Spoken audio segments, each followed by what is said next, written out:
हे friends, स्वागत है आपका अपने चैनल धमाल स्टडी सेंटर में।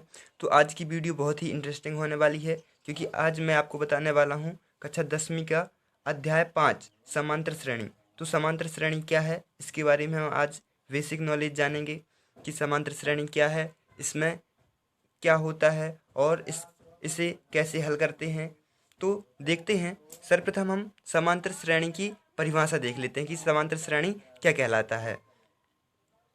तो समांतर श्रेणी समांतर श्रेणी क्या कहलाता है कि समांतर श्रेणी संख्याओं की एक ऐसी सूची है जिनमें प्रत्येक पद पहले पद के अतिरिक्त, मतलब पहले पद को छोड़कर, अपने पद से एक निश्चित संख्या जोड़ने पर प्राप्त होता है। अर्थात कोई भी एक संख्या है या कोई एक श्रेणी है, तो उस श्रेणी में जितने भी पद होंगे पहले पद को छोड़कर बाकी जो पद होते हैं वो एक निश्चित संख्या को जोड़ने पर प्राप्त होते हैं। जैसे हमें एक श्रेणी है, जैसे हमें एक श्रेणी दी हुई है 1 3 5 7 9।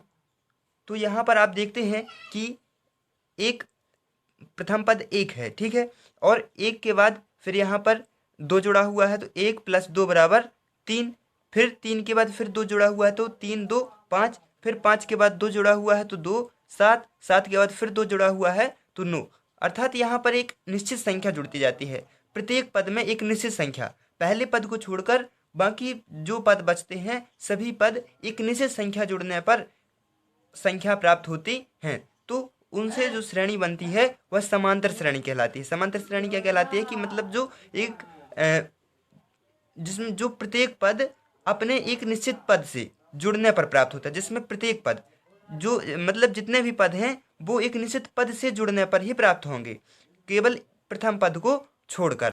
श्रेणी मतलब होता है एक, जैसे कि आप सीढ़ी देखते हैं तो सीढ़ी में क्या होता है कि एक सीढ़ी का जो एक पाया होता है, फिर एक निश्चित गैप के बाद दूसरा पाया होता है, फिर एक निश्चित गैप के बाद तीसरा पाया होता है। मतलब जो सभी पाए होते हैं वो एक समान गैप में रहते हैं। इसी तरह यहाँ पर आप देखिए कि यहाँ पर भी एक निश्चित गैप है। यहाँ पर कितने का गैप है? 2 का गैप है। यहाँ पर भी 2 का गैप है, यहाँ पर भी 2 का गैप है, यहाँ पर भी 2 का गैप है। तो मतलब जो एक निश्चित संख्या जुड़कर, और यहाँ पर 2 जुड़ा तो 3 मिल गया, 2 जुड़ा तो 5 मिल गया, 2 जुड़ा तो 7 मिल गया, 2 जुड़ा तो 9 मिल गया। इस प्रकार से मतलब जो एक निश्चित गैप होता है और उससे जो श्रेणी बनती है वह समांतर श्रेणी कहलाती है। तो ये तो हो गया समांतर श्रेणी। अब समांतर श्रेणी का जो पहला पद होता है उसे प्रथम पद कहते हैं। प्रथम पद अर्थात जो यहाँ पर यह पहला पद दिया हुआ है यह प्रथम पद कहलाता है। इसे ए से प्रदर्शित करते हैं, A1। तो A1 क्या है? यहाँ पर 1 है। और फिर ये दूसरा पद हो गया तो ये A2 हो गया, A3 हो गया, ऐसे सभी पद होते जाते हैं। तो इसका जो व्यापक रूप होता है समांतर श्रेणी का व्यापक रूप, तो व्यापक रूप क्या कहलाता है? तो व्यापक रूप अर्थात इसका जो जिसके द्वारा इसे व्यक्त किया जा सकता है, तो इसे कैसे व्यक्त करते हैं? a + d, a + 2d, a + 3d, और इसी तरह से आगे होते जाते हैं। तो यहाँ पर ए तो जैसे आप जान गए कि ए प्रथम पद है, ठीक है, लेकिन डी क्या है? तो डी मैंने बताया आपको कि जैसे यहाँ पर +2 का गैप है, यहाँ पर 2 का गैप है, यहाँ पर 2 का गैप है, यहाँ पर 2 का गैप है, तो जो यहाँ पर गैप होता है वही डी होता है सार्वंतर। डी होता है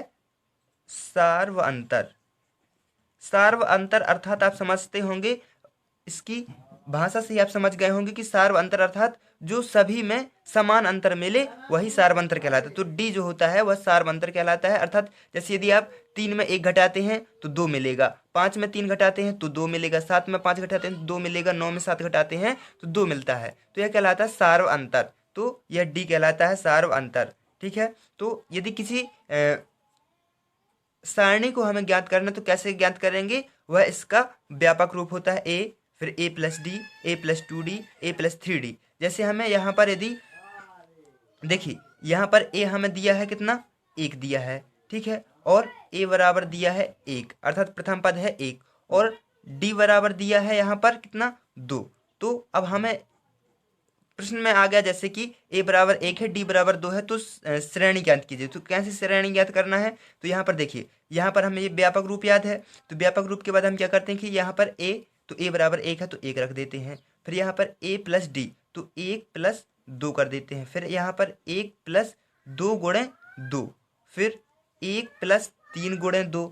इस तरह से हमें श्रेणी प्राप्त हो जाती है। तो 1 और 2 1 3, 2 दूनी 4 और 1 5, 2 तिहाई 6 1 7। इस तरह से हमें श्रेणी मिल जाती है। तो यहाँ पर देखिए 1 3 5 7 9, 1 3 5 7 और 9, इसी प्रकार से पूरी श्रेणी हमें प्राप्त हो जाती है। तो यह कहलाता है समांतर श्रेणी। इसके बाद यह तो समांतर श्रेणी ज्ञात करने के लिए हो गया। लेकिन यदि अब हमें कहा जाए कि सार्वंतर ज्ञात कीजिए, तो सार्वंतर ज्ञात करने के लिए क्या होता है कि द्वितीय पद में प्रथम पद को घटा देते हैं तो हमें सार्वंतर मिल जाता है। जैसे यहाँ पर दूसरा पद क्या है 3 है, प्रथम पद क्या है 1 है, तो दूसरे पद में 1 को घटा देते हैं तो हमें मिलेगा 2। तो यहाँ पर केवल ये नहीं है कि द्वितीय पद में प्रथम पद को घटाएं, तीसरे पद में दूसरे को, मतलब एक निश्चित क्रम के बाद। जैसे यहाँ पर 3 में 1 को घटा सकते हैं, या 5 में 3 को घटा सकते हैं, या 7 में 2 को घटा सकते हैं। क्योंकि आप जानते हैं कि जो सार्वंतर है वो सभी में समान अंतर होता है, सभी के बीच समान अंतर होता है। इसलिए 3 में 1 को घटा सकते हैं, दूसरे पद में पहले को घटा सकते हैं, या तीसरे में दूसरे को, या चौथे में तीसरे को, या तीसरे में दूसरे को। तो इस तरह से हमें सार्वंतर प्राप्त हो जाता है। तो यह हो गया सार्वंतर। इस तरह से आप समांतर श्रेणी के बारे में बेसिक जान चुके हैं। और आगे आपको जो प्रश्नावली है वह मैं अगली वीडियो में बताऊंगा। तो यदि आपको वीडियो अच्छा लगा हो तो वीडियो को लाइक करें, शेयर करें और दोस्तों के साथ शेयर करें, ताकि वो भी समांतर श्रेणी के बारे में जान सकें और नॉलेज प्राप्त कर सकें। तो इसी के साथ बस इतना ही, मिलते हैं हमारी नेक्स्ट वीडियो में। धन्यवाद।